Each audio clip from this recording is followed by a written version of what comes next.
Olá, minha gente. Tudo tranquilo? História geral. Vamos lá? Olha aqui. Independência dos Estados Unidos é o assunto de hoje. Você já veio até marcadinho aqui de amarelo. Independência dos Estados Unidos. Vamos lá? Então, para começar, vamos relembrar uma coisa importante. A coisa importante é esse mapa aqui, olha só.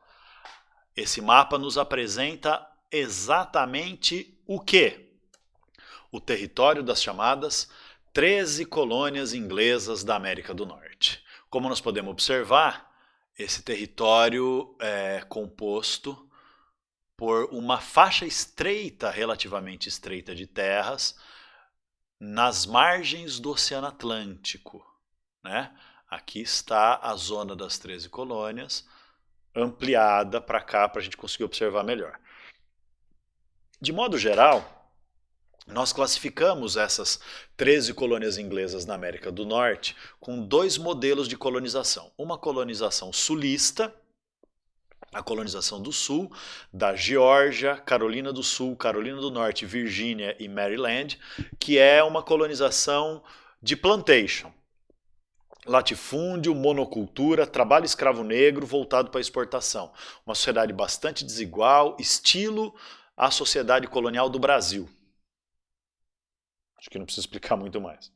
Já o norte, as 8 colônias do norte, Delaware que é mais ou menos, mas Pensilvânia, Nova Jersey, Nova York, Connecticut, Rhode Island, Massachusetts e New Hampshire são colônias chamadas de colônias de povoamento, apesar do nome não ser muito correto, mas são colônias onde quase não teve pacto colonial, onde a presença inglesa foi muito pequena e a autonomia foi muito grande, tanto para se governarem, quanto para desenvolver uma economia mais voltada para o mercado interno, com pequena propriedade da terra, trabalho livre, diversificação econômica e social, desenvolvimento urbano e crescimento industrial. Então havia uma diferença brutal entre o norte e o sul, isso é importante que a gente lembre. Agora,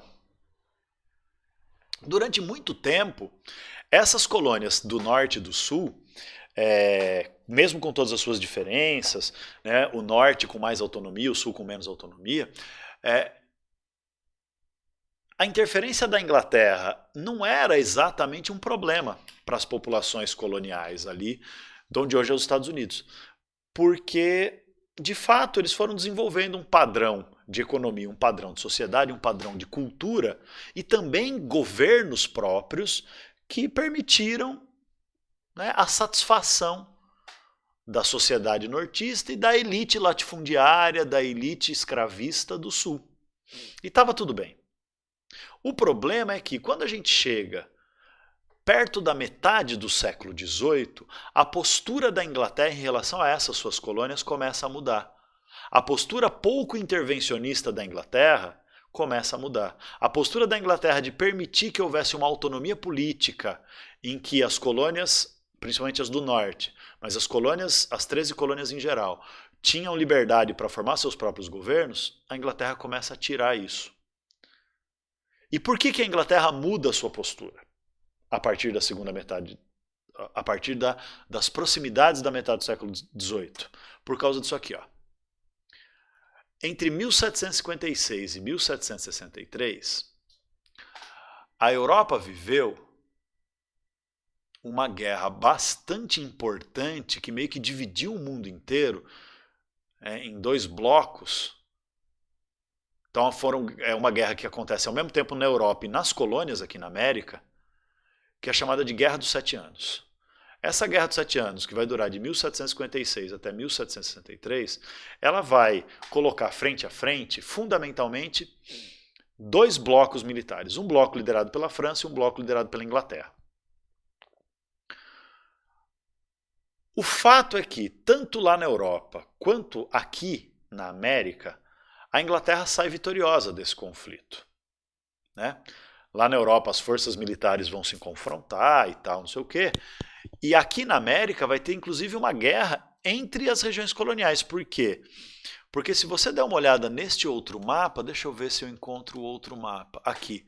Esse outro mapa, ó, esse verde mais escuro aqui, é a chamada região original das 13 colônias, tá bom? Tá vendo? Ó? Original 13 colonies. Eu só uso o mapa chique, outro mapa estava em espanhol que está em inglês. Essa região do interior era ligada ao que hoje a gente chama de Canadá, porque era isso aqui uma grande colônia francesa. Essa região aqui em marrom continuou sendo colônia da França, mas essa região em verde claro também era, uma parte grande dela, colônia da França, ou territórios indígenas ainda não ocupados, nem pela Inglaterra nem pela França. Era uma zona meio de ninguém, apesar de ser colônia da França.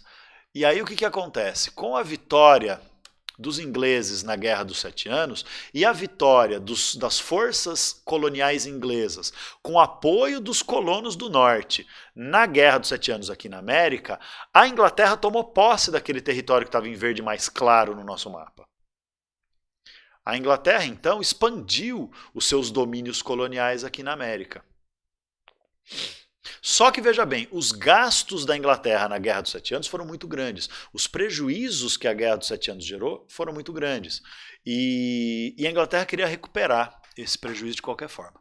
Ora, numa época em que ainda havia uma mentalidade mercantilista de um capitalismo voltado para o mercado externo.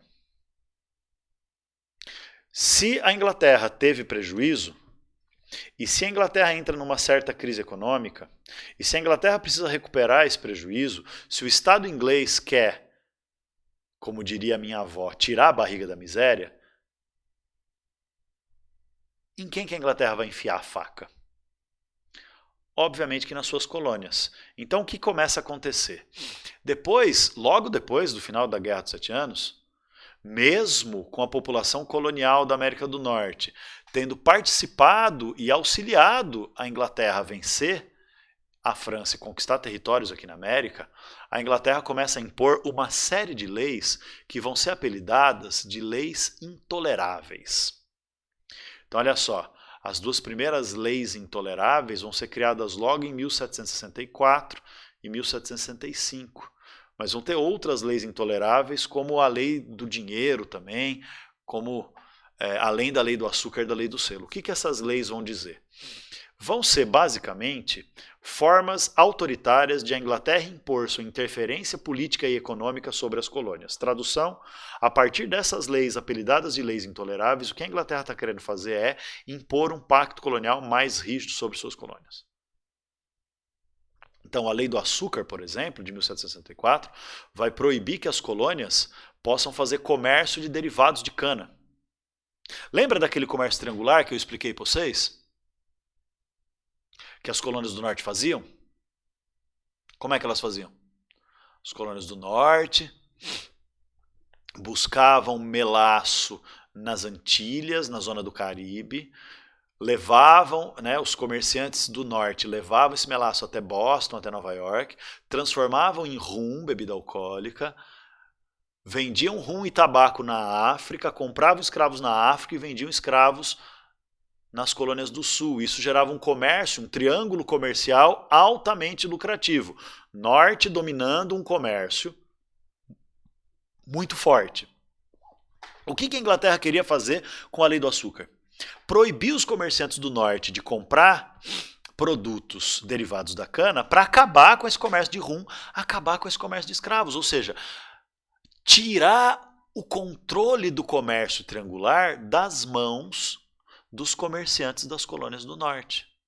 Tirar o controle desse comércio de rum e escravos da mão dos comerciantes de Boston, que nessa época Boston era uma cidade muito maior, muito mais rica, muito mais desenvolvida por causa do seu comércio marítimo do que Nova York.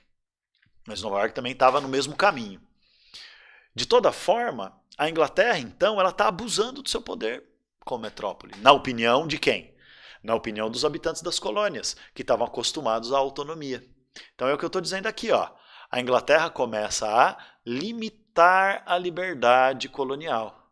E com isso, começa a surgir na cabeça de quem mora nas colônias, principalmente do Norte, mas também das colônias do Sul, que queriam ter o seu próprio governo, um desejo cada vez maior de independência, de se separar da Inglaterra.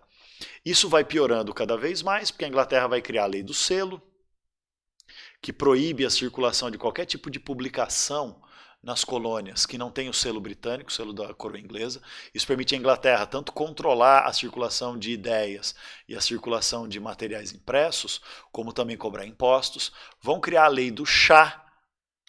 A lei do chá vai ser a gota d'água. Vamos criar antes a lei do dinheiro, como eu já falei, que é a proibição de circulação de dinheiro aqui na América que não tivesse sido impresso na Inglaterra, para que a Inglaterra controlasse a circulação de grana nas suas colônias e, portanto, não deixasse o comércio das colônias crescer mais do que o comércio da Inglaterra. A lei do chá vai ser vista como a gota d'água desse processo das leis chamadas de leis intoleráveis. A lei do chá dizia o seguinte: vocês sabem que o chá é um costume muito tradicional na Inglaterra. Tomar o chá da tarde, né? E as colônias do norte estavam produzindo chá melhor e mais barato que o chá inglês. Isso estava gerando uma concorrência com a indústria de chá lá da Inglaterra, que estava fazendo muita indústria de chá ir à falência lá na Inglaterra. Então a Inglaterra não podia, o governo inglês não podia tolerar que as colônias da Inglaterra prejudicassem os negócios da burguesia inglesa a ponto de levar os fabricantes de chá ingleses a ter dificuldades econômicas. Então o que faz a lei do chá? Não só proíbe a venda de chá colonial na Inglaterra, como obriga as colônias do norte a comprarem chá inglês para gerar lucro para a economia inglesa. Isso foi a gota d'água.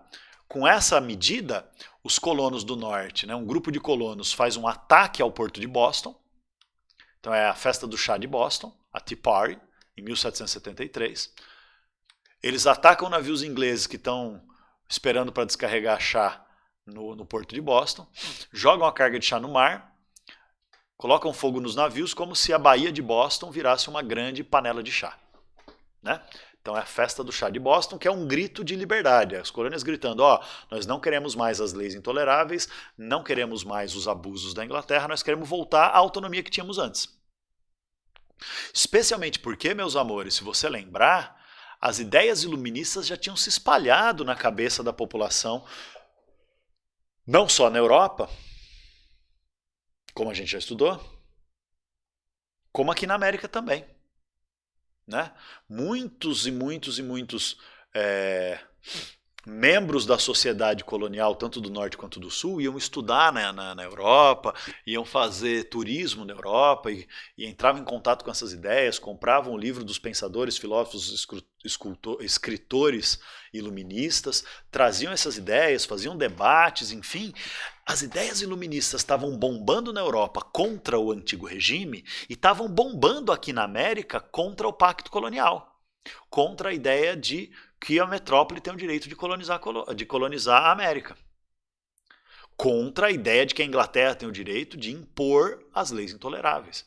Então é uma ideia, a ideia da liberdade iluminista, que nas colônias se materializa muito como um sentimento antimetropolitano, como um sentimento anti-europeu e como um sentimento de direito de autodeterminação dos povos, ou seja, a ideia de que cada sociedade tem o direito de estabelecer seu próprio governo. Pensando nisso, o que acontece? Em 1774, veja, um ano depois da festa do chá de Boston, acontece uma convocação de uma eleição nas 13 colônias todas para que os cidadãos das colônias escolham representantes para formar o que eles chamaram de Congresso Continental. É que como mais tarde vai ter outro Congresso Continental, 2 anos depois, a gente costuma chamar esse de primeiro Congresso, a gente que é historiador, né? Primeiro Congresso Continental ou primeiro Congresso da Filadélfia, porque esses representantes, todos eles brancos, obviamente, né? Mas esses representantes da população das 13 colônias vão se reunir na cidade da Filadélfia, lá nas colônias do norte. E nessa reunião, o que eles vão fazer? Eles vão decidir que alguma coisa precisa ser feita para acabar com os abusos da Inglaterra.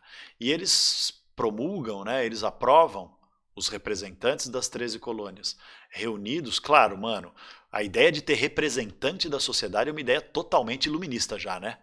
A ideia de que o povo tem direito de escolher gente para representar e defender os direitos e as liberdades da sociedade. Vão gerar 2 documentos. Um documento é chamado de Declaração dos Direitos do Colono e o outro é chamado de Formação da Associação continental. O que são essas duas coisas? Bom, vou começar pela associação continental, que eu acho que é mais simples. É a tentativa de formar uma união comercial entre as 13 colônias. Já que a Inglaterra estava boicotando, já que a Inglaterra estava interferindo, já que a Inglaterra estava criando as leis intoleráveis, os moradores das colônias, né, os representantes das colônias decidem criar uma aliança comercial para que as colônias do norte e as colônias do sul cheguem num acordo de comercializar entre si para se fortalecerem e prejudicarem a Inglaterra. Para afirmar, né, esse direito das colônias de serem donas de si mesmas e de desenvolverem sua própria economia. Já a Declaração dos Direitos do Colono é o negócio mais impressionante, na minha opinião, porque é o primeiro grande documento iluminista que a gente vê, completamente baseado nas ideias do John Locke, que vai dizer assim, olha, parada é o seguinte, se a população da Inglaterra tem direitos e liberdades, né, pode participar das eleições para escolher representantes para o parlamento, para fazer as leis e direcionar o governo, blá blá blá, etc. Nós aqui nas colônias também queremos ser cidadãos da Inglaterra. E nós, como colonos, queremos ter o mesmo direito, como membros e cidadãos do Império Britânico, o mesmo direito de quem está lá na Inglaterra. Quase que eu enrosquei, você viu, né? E o que isso quer dizer, então? Isso quer dizer que o que esses representantes reunidos, representantes da população colonial, reunidos no Congresso da Filadélfia, estão dizendo para a Inglaterra ou nós temos a mesma liberdade, os mesmos direitos que os ingleses têm, ou nós não queremos mais brincar de colônia. O que a Inglaterra faz com isso? Obviamente que a Inglaterra se nega a seguir essas exigências, obviamente que a Inglaterra aumenta a repressão, inclusive a Inglaterra manda fechar o porto de Boston, acabar com o comércio em Boston. Isso é um catalisador, é um acelerador da revolta da população das colônias, a ponto de, a partir de 1774, começarem a surgir algumas revoltas. Algumas revoltinhas localizadas. Em vários lugares, principalmente nas colônias do norte, mas também nas colônias do sul, gente começa a se revoltar contra os impostos que a Inglaterra cobra, contra os abusos do governo inglês e tudo mais. Até que a repressão da Inglaterra fica tão insuportável que os líderes políticos das colônias decidem convocar o segundo Congresso Continental, chamado de Segundo Congresso da Filadélfia. E dessa vez não tem mais conversa, não tem mais negociação, não tem mais nada. Esse é em 1776 e esse vai produzir o documento chamado de Declaração de Independência dos Estados Unidos da América. Então é basicamente o seguinte, as 13 colônias escreveram, através de seus representantes reunidos no Congresso da Filadélfia, escreveram um documento, esse documento é chamado de Declaração da Independência, esse documento é completamente baseado nas ideias iluministas e ele vai dizer assim, só existe governo, olha as ideias dos direitos naturais do John Locke, só existe governo se o governo garantir os direitos naturais e as liberdades do povo. Se um governo não garante os direitos e as liberdades naturais do povo, é direito desse povo se revoltar e derrubar esse governo e criar um novo governo. Um governo mais de acordo com seus interesses, suas necessidades e seus direitos. Então, como a Inglaterra não respeita a população da colônia, não garante as mesmas liberdades, os mesmos direitos para a população da colônia, a partir de agora a população da colônia está dizendo assim, eles começam inclusive com um negócio super bonito, nós, representantes dos 13 estados, reunidos em congresso, de forma unânime, declaramos diante de Deus e dos homens, quer dizer, diante de Deus e do mundo inteiro, que a partir de hoje, que nós pensamos assim, que é verdade que os homens são criados iguais por Deus, que é verdade que os homens têm direitos naturais e os governos são criados pelos próprios homens para defender e garantir esses direitos, nós também garantimos e acreditamos que é verdade que o poder do governo só vem, o justo poder do governo só vem da permissão dos governados, e que quando o governo não atende às necessidades, os interesses e os direitos dos governados, é direito dos governados derrubar esse governo. E é isso que nós estamos fazendo. Criando, então, o primeiro país independente da América, o chamado Estados Unidos da América. Você percebe a ideia de Estados Unidos, o que quer dizer?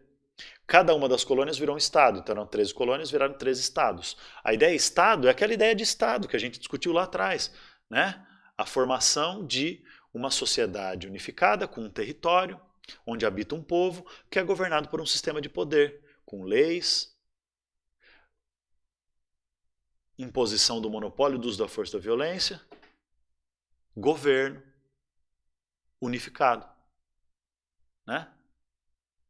Então o que os habitantes das colônias estão dizendo? Nós não somos mais colônia, cada colônia virou um país, só que as colônias não vão ficar, né, os novos estados nascidos da independência não são mais colônia da Inglaterra, mas também não vão ficar separados, porque separados são fracos. Então nós vamos nos unir em um conjunto de estados que têm sua autonomia, seu governo e suas leis próprias, que aceitam se unir num país maior, numa federação, numa união de estados para formar os Estados Unidos da América. O primeiro país independente da América, o primeiro conjunto de colônias que deixa de ser colônia e vira país, e também o primeiro país que se forma politicamente a partir das ideias iluministas. Importante, hein? Por isso que a Declaração de Independência dos Estados Unidos dá origem àquilo que os historiadores costumam chamar de Revolução Americana, como parte, inclusive, da Era das Revoluções, que a gente já discutiu lá quando falou de iluminismo. O que é a Era das Revoluções, minha gente? É um tsunami de mudanças na Europa que vai se espalhar pelo mundo inteiro e que está destruindo o antigo regime, está destruindo o sistema colonial, está destruindo o absolutismo, está destruindo o mercantilismo, está destruindo a sociedade estamental onde a nobreza e o clero são considerados superiores, está destruindo o domínio da religião sobre as mentalidades, está criando um novo mundo. Um mundo capitalista, um mundo industrial e um mundo liberal iluminista. É isso que está nascendo. E os Estados Unidos é o primeiro movimento político concreto que pega as ideias iluministas e tenta pôr em prática. Iniciando com a Declaração de Independência dos Estados Unidos. Beleza? Acabou a aula. Só que não, né? Você achou que ia ser tão curto assim? Que ingenuidade. O lance é que, com a Declaração da Independência, não quer dizer que a Inglaterra aceitou, né, velho? Então o que vai acontecer? Você acha que a Inglaterra não vai reagir contra isso? Claro que a Inglaterra vai reagir contra isso. E se a Inglaterra vai reagir contra isso, para que os Estados Unidos realmente sejam independentes, eles têm que consolidar, conquistar, garantir a independência, fazer a Inglaterra aceitar. Não porque a Inglaterra, gente, a Inglaterra tem que falar assim. Não é por isso. Porque imagina, se basta um território declarar sua independência para ser um país independente, eu vou declarar a independência dos Estados Unidos de Leme, a minha cidade, e vou dizer, a partir de agora Leme é um país independente do resto do Brasil, e eu sou o imperador de Leme, e pronto. Automaticamente Leme é um país independente, e o Brasil não pode fazer nada. Claro que não, né, velho? Tem que ter condições de consolidar essa independência. E num cenário como esse, de colônias tentando se tornarem independentes, claro que vai ter uma guerra de independência. Então a Inglaterra vai reagir e vai tentar impedir que essa independência dos Estados Unidos da América se consolide, né? Inicialmente, apesar de não existir uma coesão, quer dizer, uma organização dos Estados Unidos, porque, mano, é um país recém-nascido, a primeira experiência de um país nascido do pensamento iluminista. Então não tem coesão, ou seja, não tem um exército treinado, armado e unificado. É a população dos próprios estados, eu não vou mais chamar de colônia, eu vou chamar de estados, é a população dos próprios 13 estados que vão se improvisar e se organizar para formar milícias armadas, ou seja, grupos armados que vão tentar garantir a independência. Lutar por ela. Improvisadamente. E apesar dessa falta de coesão, de não ter um governo estruturado, de não ter leis, né, declararam independência, abandonaram as leis inglesas, mas não criaram suas leis, estão no meio de uma guerra. Também não tem um sistema de serviço público, uma moeda. Puta, tá tudo engatinhando. Eles vão ter que fazer tudo isso, organizar tudo isso, ao mesmo tempo que estão fazendo uma guerra de independência contra a Inglaterra. Vai ser muito, muito, muito, muito difícil, muito, muito, muito complicado. Mas vão fazendo. Então, apesar dessa falta de coesão inicial, né, de não ter nenhuma estrutura já formada, a galera dos Estados Unidos vai conseguir algumas vitórias. Por quê? Porque tinha muito pouca, relativamente, tropa inglesa aqui. Só que a Inglaterra, obviamente, não quer perder sua colônia, começa a mandar cada vez mais tropas para a América. Inclusive, o governo inglês nomeia um nobre muito importante, o Duque de Wellington, que vem com uma marinha para bloquear os portos dos Estados Unidos, para não chegar abastecimentos, suprimentos, armas e munições. Vem com a marinha, uma parte da marinha inglesa, vem com uma tropa bem forte e invade os Estados Unidos, né, tentando reverter a independência. E vai funcionar. O Duque de Wellington vai conseguir ter algumas vitórias. Só que aí o que acontece? Os Estados Unidos começam a receber apoio da França. E olha só que louco, a contradição das contradições, né? Nessa época a França ainda era aquela França do absolutismo, lá da corte de Versalhes e tal. Não era mais o Luís XIV, era o neto do Luís XIV, que era o Luís XVI, mas era absolutista ainda. Só que como a França queria se vingar da derrota na Guerra dos Sete Anos, queria recuperar territórios na América, queria prejudicar a Inglaterra, a França vai apoiar a independência dos Estados Unidos. Mano, isso vai ser um puta tiro pela culatra, porque primeiro que vai causar prejuízo. A França era um país que estava em crise econômica, o povo estava puto com o governo absolutista, ideias iluministas bombando, e o governo vem apoiar um movimento iluminista na América, piorando a crise econômica na França e reforçando as ideias iluministas na França. Olha que burro, mas beleza. Tudo para se vingar da Inglaterra. Só que o apoio francês é vital, porque a França manda uma parte da sua marinha e ajuda a desbloquear alguns portos para poder abastecer as forças militares dos Estados Unidos, e assim, é uma guerra longa, é uma guerra sangrenta, é uma guerra difícil, que vai durar de 1776 até 1783. Só que em 1783, os Estados Unidos, com apoio da França, principalmente apoio naval, vencem as forças recolonizadoras da Inglaterra e vai ser assinado um tratado de paz para acabar com essa guerra de independência, onde a Inglaterra vai reconhecer a independência dos Estados Unidos. Só que olha que curioso, o tratado de paz entre Estados Unidos e Inglaterra não foi assinado nem nos Estados Unidos, nem na Inglaterra. Foi assinado na França. Isso mostra a importância do apoio francês à independência dos Estados Unidos e mostra também a ganância da França para meter a mão em territórios e indenizações que a Inglaterra ia ter que pagar. Mas beleza, a Inglaterra saiu no prejuízo, perdeu territórios inclusive para os Estados Unidos, dá uma olhada nisso aqui. Né? Ó, isso aqui era o território original das 13 colônias, ó. Mais ou menos, tá? Isso aqui era o território original das 13 colônias, mais ou menos. E tudo isso que está em verde clarinho vai ser conquistado com o Tratado de Versalhes em 1783, ou seja, a Inglaterra vai ter que abrir mão dessas terras todas aqui no oeste, que eram terras ainda não completamente ocupadas, né? Eram basicamente terras indígenas ainda nessa época, mas tudo isso aqui a Inglaterra vai ter que deixar fazer parte da formação dos Estados Unidos. Olha só. O que era originalmente as 13 colônias vai virar 13 estados mais territórios a serem ainda ocupados e colonizados no sentido de dar uso econômico. Tá certo? Esquece o resto do mapa, que isso aí a gente vai discutir mais tarde. Então, beleza. Com a vitória na Guerra de Independência, se formou os Estados Unidos e a história agora sim acabou. Ainda não, miserável. Calma. Tá compreendendo por quê? Porque depois de conquistar então esse território todo, tem que organizar o novo país. E aí vai ser outra briga. Só vão conseguir fazer uma constituição que vai de fato criar as leis básicas para o funcionamento dos Estados Unidos como um país em 1787. Então olha que louco. A independência foi proclamada em 1776. Foi confirmada com a vitória na Guerra de Independência contra a Inglaterra em 1783. E só vai ficar pronta a Constituição em 1787. Por quê? Inicialmente, os Estados Unidos não era um país com uma lei máxima chamada Constituição para o país todo, e não tinha um governo federal para o país todo, não. tinha um presidente da República, que era o general George Washington, o grande líder da Guerra de Independência, mas ele não tinha poderes governamentais não. Por quê?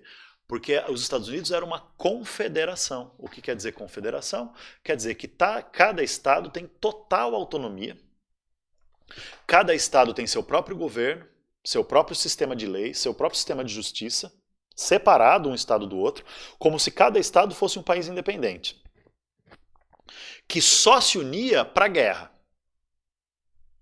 Então o George Washington, que era o presidente, não passava muito de um general. E era isso. O governo central, o governo do país, só ia cuidar de uma moeda única, defesa das fronteiras e comando do exército se houvesse guerra. Era isso. Fora disso, cada estado ia ter total autonomia. Repito, para ter sua constituição estadual, suas leis estaduais, seu governo estadual, seus impostos estaduais, sua economia estadual, sua organização social estadual, sua justiça estadual, separadamente, como se cada estado fosse um país separado. Isso chama confederação. É quando tem um federalismo, que é uma descentralização do poder, uma autonomia regional total, completa, sem nenhum tipo de centralização, sem nenhum tipo de organização centralizada de governo. Só que havia uma polêmica. Qual era a polêmica? A polêmica era essa aqui, ó. Tinha gente que defendia essa confederação. Principalmente os grandes fazendeiros do sul. Esses caras não queriam um governo central porque eles queriam continuar tendo escravidão, queriam continuar sendo uma economia agroexportadora de plantation, queriam continuar fazendo comércio com a Inglaterra livremente, para ter seus lucros como grandes fazendeiros. Já a galera do norte queria que tivesse um governo centralizado, queria que tivesse uma constituição federal que limitasse a autonomia regional e criasse alguma centralização, principalmente para as questões econômicas, para poder desenvolver melhor a indústria, proteger melhor a economia, não deixar entrar produto importado inglês muito barato, para poder desenvolver a indústria dos Estados Unidos, queriam o fim da escravidão, porque consideravam que o trabalho escravo era uma coisa que prejudicava o desenvolvimento interno, porque diminuía o mercado consumidor e diminuía a força da economia, enfim. Queriam que o Sul deixasse de ser agroexportador, ou seja, queriam tirar a autonomia. Então não queriam uma confederação, onde tem autonomia total para os estados. Queriam um federalismo, que tem autonomia dos estados, mas uma autonomia limitada por uma constituição federal do país todo, e um governo federal, e uma justiça federal. Então que houvesse um meio termo, que é o que vai acabar acontecendo, né? Um resultado final é que a Constituição de 1887 vai levar a um equilíbrio entre os interesses do Norte e do Sul. Então vai ter uma Constituição Federal, só que essa Constituição Federal não vai definir coisas muito específicas. Só vai definir poderes e obrigações gerais do governo federal e direitos e deveres gerais dos cidadãos. Questões específicas, cada estado cuida do seu. Então é por isso que nos Estados Unidos, até hoje, por exemplo, cada estado tem seu Código Civil, que é seu código de direitos de cidadania da população. Então, por exemplo, por isso que tem estado que tem proibição completa do uso da maconha, por exemplo. Tem estado que tem permissão de uso medicinal da maconha. Tem estado que tem permissão de uso recreativo da maconha, que é o fumar maconha para ficar doidão. Tem estado...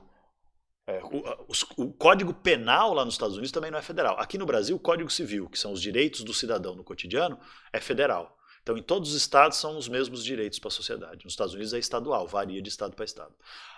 Aqui, no Brasil, é um único Código Penal, que diz as punições para os crimes. Lá nos Estados Unidos, os códigos penais são estaduais. Então, são sistemas de leis estaduais sobre punição de crime. Então, por isso que tem estado que tem pena de morte, estado que não, estado que tem prisão perpétua, estado que não. Código Criminal, que define o que são os crimes e tal, e sua tipificação, né?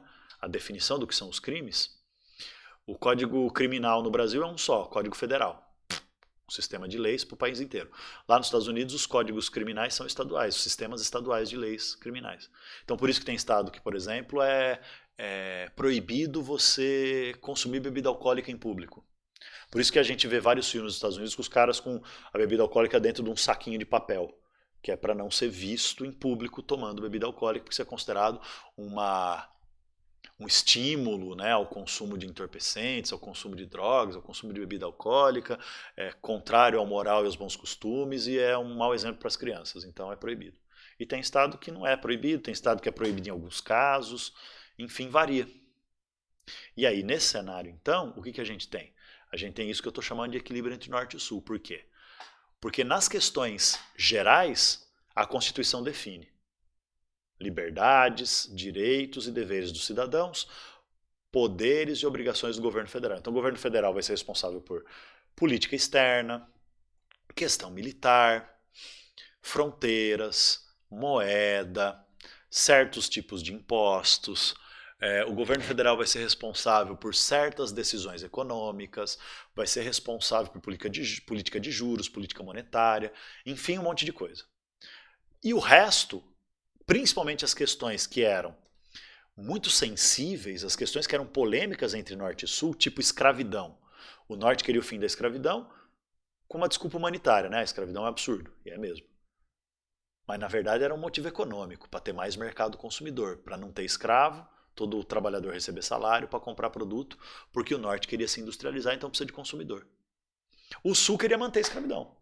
Então o que a Constituição vai falar sobre escravidão? Pode ou não pode? Não vai falar nada. Vai dizer que os direitos dos cidadãos dos Estados Unidos são a liberdade, a vida, aquelas fitas todas lá, mas não vai definir quem é cidadão. Então isso abre uma brecha de interpretação para quê? Para que cada estado crie sua própria lei sobre escravidão. Então os estados do norte vão criar leis contra a escravidão, os estados do sul vão criar leis mantendo a escravidão, dizendo que o escravo não é um cidadão, ele é uma propriedade. Entendeu? Porque como a Constituição não define o que é o cidadão, as leis estaduais definem o que é o cidadão e vão dizer que o negro não é cidadão porque ele é propriedade. Então, antes de ser gente, ele é uma coisa. Então é um iluminismo meio que pela metade. Além de que, para manter o equilíbrio entre norte e sul, além de manter essa autonomia, né, a Constituição também vai criar um sistema eleitoral bem distorcido, em que o povo não vai ter muita influência na hora de escolher quem é o presidente ou quem são os representantes que formam o poder legislativo, que é o Congresso Nacional. Os Estados Unidos que inventou essa coisa de o poder legislativo ser formado por duas câmaras, a Câmara de Deputados e o Senado. Que como são vários estados, a ideia é a Câmara de Deputados, cada estado tem um número de deputados proporcional à sua população. Então estados com mais população têm mais deputados, estados com menos população têm menos deputados. E o Senado é um número fixo de representantes igual para todos os estados. Então os estados maiores e os estados menores têm o mesmo número de representantes, o mesmo peso. Segundo eles, é para criar um equilíbrio entre os estados grandes e populosos e os estados pequenos e pouco povoados. Na prática, o que isso gera? Isso gera que o voto não vale igual. Os estados do sul, que têm menos população cidadã, porque os trabalhadores são negros escravizados e não tinham direito de votar, percebe? Então, os estados do sul que têm menos eleitores vão ter o mesmo número de senadores que os estados do norte, mesmo mantendo uma parte grande da sua população sem o direito de cidadania, sem o direito de dignidade humana, inclusive. Então, esse tipo de distorção é criado exatamente para quê? Para evitar que norte e sul entrem no conflito e para fazer com que não haja muita polêmica entre norte e sul. Para que não haja tanta democracia, tanta influência popular e que haja mais um acordo entre os poderosos do norte e do sul para manter o país unificado. A escolha de presidente é outro esquema assim. Como é que é a escolha de presidente dos Estados Unidos? Também é um voto indireto. O eleitor nos Estados Unidos não vai diretamente escolher quem é o presidente. Então nessa próxima eleição, que é esse ano, se o coronavírus deixar, nós temos já dois candidatos definidos, que são os dois grandes partidos políticos dos Estados Unidos, que são os que têm dinheiro para ter candidatos próprios a presidente. Tem mais de 2 partidos nos Estados Unidos, muito mais. Só que os outros partidos são tão pequenos que geralmente não tem grana para conseguir ter seus próprios candidatos. Então eles se aliam aos dois grandes. E acaba tendo quase sempre 2 candidatos lá. Um do Partido Republicano, um do Partido Democrata. Aí como é que funciona? A votação lá é por estado. Só que o povo do estado vota para dizer em qual partido os eleitores daquele estado querem votar. No candidato do Partido Republicano, no candidato do Partido Democrata. Aí o que vai acontecer? De acordo com o tamanho da população daquele estado, o povo do estado votou e ganhou o Trump. Ganhou o Trump. Então vai ser a eleição entre o Trump e o Biden, né, o Joe Biden. Ganhou o Trump naquele estado. Aquele estado tem uma população grande, então significa que aquele estado vai ter o direito de indicar X número de delegados para formar o colégio eleitoral. Então, o cidadão escolhe um representante chamado delegado. E esses delegados formam o colégio eleitoral, que são os eleitores que vão escolher o presidente. Então, não é o povo que escolhe o presidente. O povo escolhe delegados, os delegados de todos os estados se reúnem e escolhem o presidente. Ah, beleza, né, professor? Porque vamos supor, na Flórida, a Flórida é um estado grande, vamos supor que a Flórida e a Califórnia são os dois estados com mais população. Então vamos supor que a Flórida tenha direito a ter 100 delegados no colégio eleitoral. Se o Trump ganhar por 51% e o Biden com 49%, a Flórida tem 100 delegados, vai 51 delegados para o Trump e 49 para o Biden, para manter a distribuição de delegados de acordo com o número de votos dos candidatos. Então, não é assim. O sistema dos Estados Unidos é distorcido, chama The Winner Takes All. Então, o candidato que ganha a eleição dentro de um estado, todos os delegados daquele estado vão para aquele candidato. Mesmo que a diferença entre a votação dos candidatos seja de 1%. Tipo assim, né, no exemplo que eu estou dando. O Trump 51% dos votos, o Biden 49% dos votos. Não vai 51 candidatos pro Trump, delegados para o Trump, 49 delegados para o Biden. Vai 100 delegados para o Trump. Resultado, é possível nos Estados Unidos que um presidente seja eleito pelos delegados, que são os representantes do colégio eleitoral, e o presidente eleito tenha menos votos do que o outro. Porque ele ganha a eleição nos estados maiores e fica com os delegados dos estados maiores, que são um grande número. E o outro candidato ganha nos estados menores e acaba ficando com menos delegado, mesmo tendo uma votação maior. Foi o que aconteceu na eleição do Trump contra o sucessor o vice-presidente lá do Barack Obama. Esqueci quem que era o cara. Esqueci mesmo. Enfim, isso significa então que é um sistema eleitoral indireto exatamente para quê? Para que dê para manipular. Para que seja muito difícil eleger nos Estados Unidos um candidato que contrarie o interesse da burguesia e dos poderosos, ou seja, para que a influência mesmo do povo na eleição dos políticos seja o menor grau possível. Então, esse é os Estados Unidos que nascem na independência, com uma ideologia originalmente muito democrática e iluminista, mas que acaba virando bem moderada e burguesa. Tá bom? Primeiro país independente da América, senhoras e senhores. Obrigado pela atenção de vocês. Até a próxima.